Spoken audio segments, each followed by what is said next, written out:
este foi um daqueles livros que eu queria à força toda saber como é que acabava e ao mesmo tempo não o queria acabar nunca, porque foi mesmo uma perdição. Tal como eu disse no vídeo do meu projeto literário deste ano, eu vou ler 12 clássicos em 12 meses e uma das minhas escolhas foi O Som e a Fúria, de William Faulkner. Eu já queria ler este livro há muito tempo, estava muito assustada porque eu sabia que não era uma escrita fácil. Há uns tempos atrás eu já o tinha começado a ler e simplesmente desisti porque não percebi absolutamente nada, tipo nada. Lancei-me a ele com algum medo e foi... Eu ainda não tenho palavras para explicar a experiência que foi ler este livro. Ele apanhou-me completamente de surpresa e tornou-se num dos meus livros favoritos de sempre.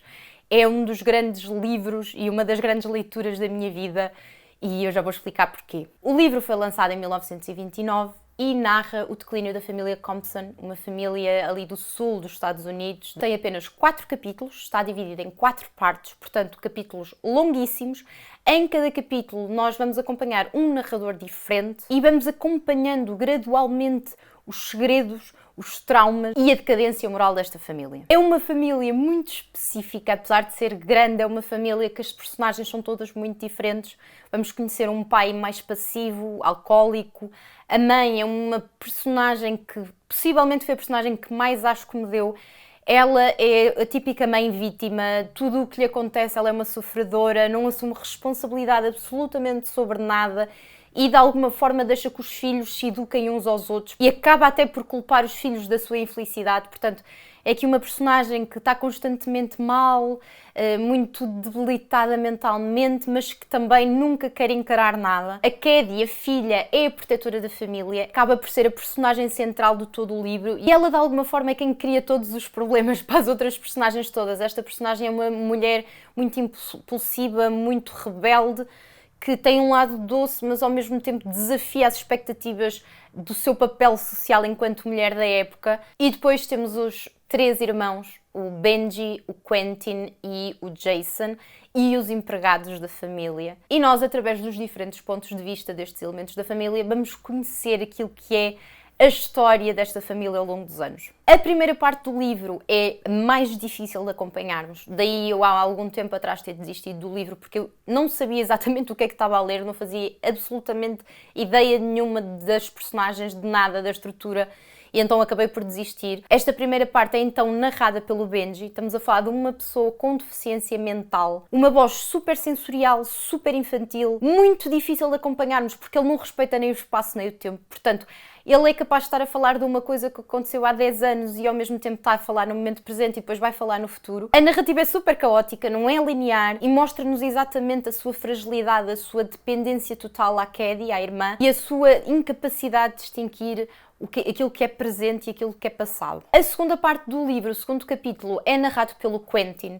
O Quentin é o irmão mais velho e ele é completamente obcecado pela irmã. O seu fluxo de consciência ainda para mim foi mais difícil de acompanhar do que o do Benji, porque são pensamentos atrás de pensamentos, atrás de pensamentos. Muitas vezes nós também não sabemos aquilo que realmente está a acontecer e aquilo que simplesmente é ele a refletir. Temos realmente que estar concentrados neste capítulo, senão perdemos completamente o fio à meada. Esta personagem é introspectiva, atormentada, idealista, é completamente obcecado com conceitos como honra, como pureza, e o pormenorzinho dele idolatrar a irmã a um ponto que claramente não é de relação de irmãos, e este foi possivelmente o meu capítulo favorito de todo o livro. Gostei da personagem, acho que é uma personagem muito bem construída, mas sobretudo fez-me muito lembrar a escrita dos escritores da geração Beat. É assim uma coisa mais autêntica, mais visceral, a exploração de temas universais, temas mais marginais, a experimentação na estrutura da narrativa, o ritmo poético, esta musicalidade. Ambos desafiam de alguma forma o formato tradicional de contarmos histórias, diam-nos assim uma sensação de desordem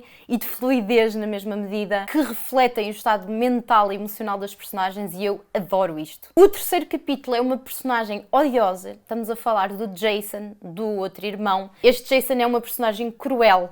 É tudo o que eu odeio num homem, portanto, ele é racista, ele é machista, ele é invejoso, agressivo, amargo, e depois de alguma forma ele nutre um real ressentimento, um ódio, uma agressividade pelas mulheres, e então eu também sinto sinto que é uma personagem amarga neste sentido, este ressentimento dele ter que carregar às costas o peso da vida de todos os outros, e é uma personagem que realmente me deu algum asco, mas ao mesmo tempo também me fez refletir sobre este peso que alguns filhos carregam por causa dos pais. A última parte do livro é narrada por um narrador omnisciente na terceira pessoa. O foco principal deste livro está numa personagem, na Dilcy, a empregada negra desta família, e aqui já encontramos uma narrativa mais convencional, mais tradicional. Parece simplesmente que estamos a ler um romance normal. Mas, curiosamente, foi o capítulo que teve aqui algumas coisas interessantes, mas foi de todos aqueles que eu menos gostei, que menos me impactou. Temas principais do livro: família e obsessão. Cada personagem mostra claramente os aspectos disfuncionais desta família. O declínio moral e social da época. O declínio desta família também não é por acaso e acaba por refletir todos os valores sociais e principalmente morais do colapso das ideias mais tradicionais ali do sul dos Estados Unidos. Racismo e desigualdade é um tema muito bem trabalhado neste livro. Nós encontramos esta lealdade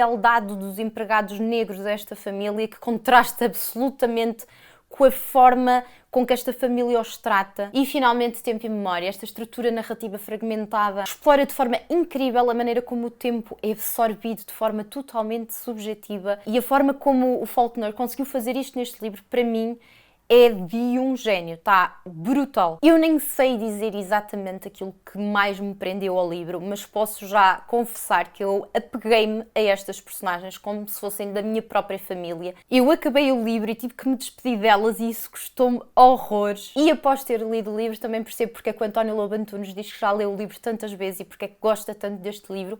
Eu acho honestamente que a escrita do William Faulkner e do António Lobo Antunes tem muitas semelhanças. A obsessão pelo passado, o uso do fluxo de consciência, não há pontuação, descrições poéticas que têm tanto desafiador quanto de bonito. Se é um desafio ler este livro, eu não vou dizer que não é um desafio. Agora, aquilo que eu tenho que dizer e deixar bem assente para não ser mal entendido é que não é um livro...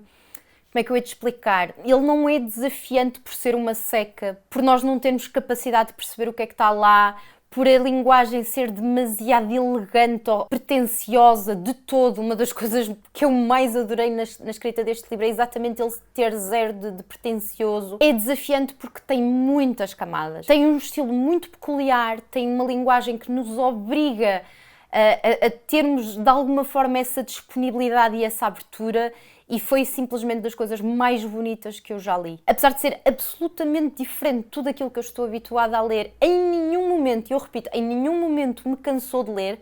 Eu lembro-me de que foi um daqueles livros que eu tinha coisas para fazer, eu tenho várias coisas para fazer, aliás, e eu não queria fazer nada, eu queria simplesmente ficar a ler o livro. Senti verdade em todas as personagens, senti que as suas dores eram reais, as vozes estavam muito, muito bem delineadas, eram viscerais. Adorei. Para mim, mais do que uma tragédia familiar que reflete de alguma forma o declínio social ali solista do século XX, é um feito literário simplesmente brilhante. Fiquei com imensa vontade de ler ainda mais coisas deste senhor, portanto, só tenho mesmo a aconselhar-vos, experimentem. Vão com medo, mas vão. Se já leram alguma coisa deste senhor, digam-me aqui em baixo qual é que foi a vossa experiência. Deixem também nos comentários qual é que é o vosso escritor americano favorito de sempre. Espero que tenham gostado. Beijinhos e até à próxima segunda-feira.